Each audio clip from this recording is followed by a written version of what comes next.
everyone, Prepping Mama here. I have been knee deep in cucumbers, basically, and yellow zucchini, which I didn't think that I planted that much of, but I ended up, it ended up being that almost every squash plant out there was a yellow zucchini, which was fine. It's a nice squash, but you know, it's the same as zucchini. You've got a lot of it, you have to deal with it. So today I was going to talk to you about 3 different ways to make pickles, or 3 different ways that I make pickles.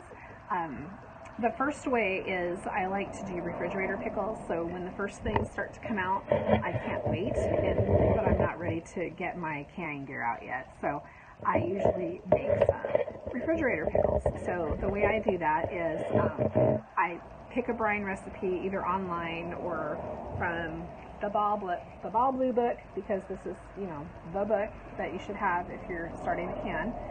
And I just make the brine. You know, you heat it up, you want your salt and your sugar and everything that's in there to be dissolved, and then you just pour it into your jar of, well, actually a lot of times you brine the stuff first with salt, like you put it in salt and ice water, and then once it's softened, you rinse it, and then you add brine into your jar. So with your vegetables, so like with this, these are zucchini pickles, and there's onion in there too.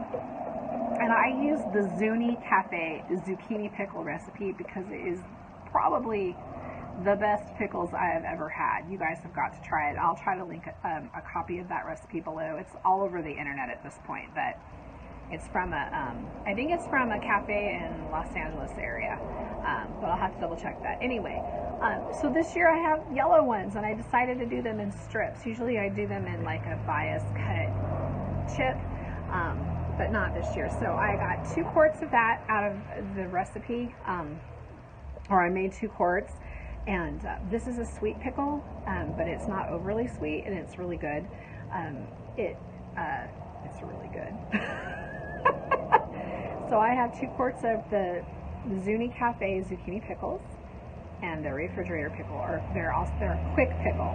So I have those in my fridge, and then I did a regular brined pickle. So I just did a fresh pack with brine and stuck it in the fridge.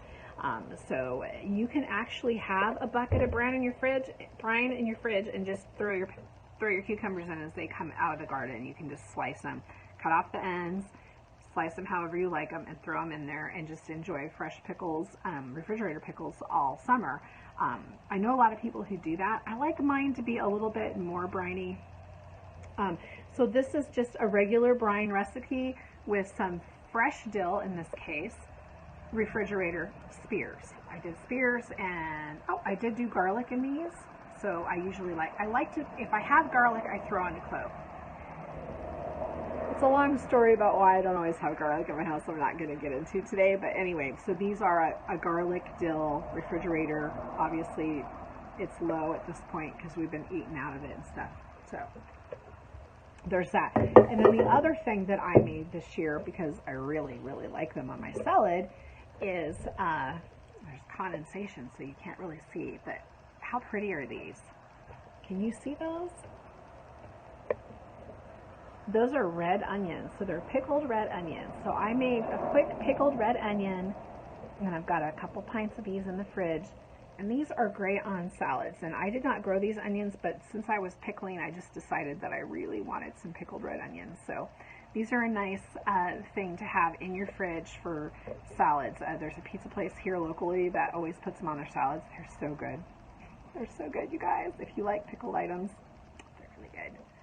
So this is another refrigerator pickle, okay? Then yesterday, I actually did some traditional pickle canning. So these are chips, pickle chips, and I also did spears. I didn't bring one out here with me. Okay, so these are a hot dill brine, and it's the dill brine from this book. I did not put a garlic clove in because I forgot to buy some, and I didn't have it, so we went without garlic this time. I did dried dill from my garden. It's hard to see, but it's up in there. And then I did pickling spices, which I buy in bulk at my local store, but I'm pretty sure they come from Oregon Spice Company. I really like that mix. It's got a lot of different peppercorns in it. maybe you can see. And crushed bay leaves and crushed red pepper and mustard seeds and all kinds of lovely things. So that is what I made yesterday.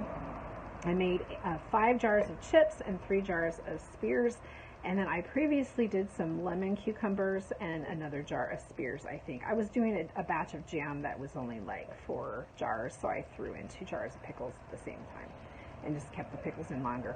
So for pickles, for dill pickles like these, you process them in a water bath canner for 15 minutes, and then you take them out. And I just pickled them yesterday, so the bands are still on, but before I put them in storage, I remove the band. I know a lot of people store their canning with band on. Here's why you don't want to do that. You can create a false seal so that if your item didn't actually seal, or if your seal fails, you will not know it because this band is keeping it on. You also do not want to stack them. So if you put them, I try to put them back in the box they came in, and I try not to stack anything heavy on them, or I put them on top of something else so that if the seal fails, we will know about it because there will be a little explosion and we'll know not to eat that product, because you need to be careful with canning, people.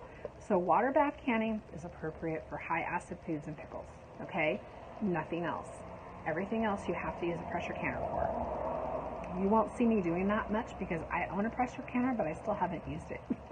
So mostly I do jams and pickles. I think I have done peaches before.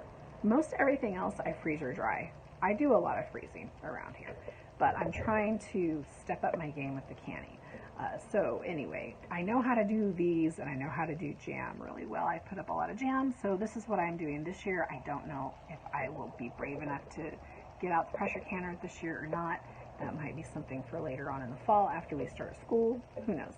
Okay, so I made 5 of these and 3 spears, and those are canned. So altogether I have 10 jars of pickles. That's plenty for my family. And that's not including the refrigerator pickles, which I think I made too many of. But refrigerator pickles are a quick way to get your cucumbers or whatever taken care of quickly. And if your family eats more pickles than mine, it actually works out perfectly. Okay, so I've talked about lacto-fermentation before. I'm going to talk about it again. The rest of the pickles I am fermenting in this half-gallon container. So, or the cucumbers rather. I'm making them into pickles, right? Okay, so what I did with this is I packed them in the jar with the pickling spices. I just put a lot of pickling spices in here, and I put some bay leaves in here because that's supposed to help them keep their crispness. You can use grape leaves too, I've heard, but I have never done that. And then I put in 5 tablespoons of sea salt because you can lacto-ferment your pickles or your produce with whey and salt, but because we're generally dairy-free, or I am at least in this family, I just use salt. So you don't need any kind of dairy product to lacto-ferment. You can just use more salt. So in this case, for a half-gallon of pickles, I used 5 tablespoons of Celtic sea salt, which is generally what I use, and the pickling spices and the cucumbers. They are good cucumbers. A couple of them got a little overripe and turned yellow. I'm hoping they'll still be okay.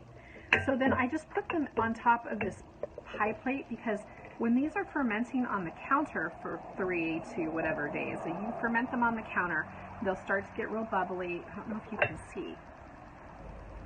They are bubbly.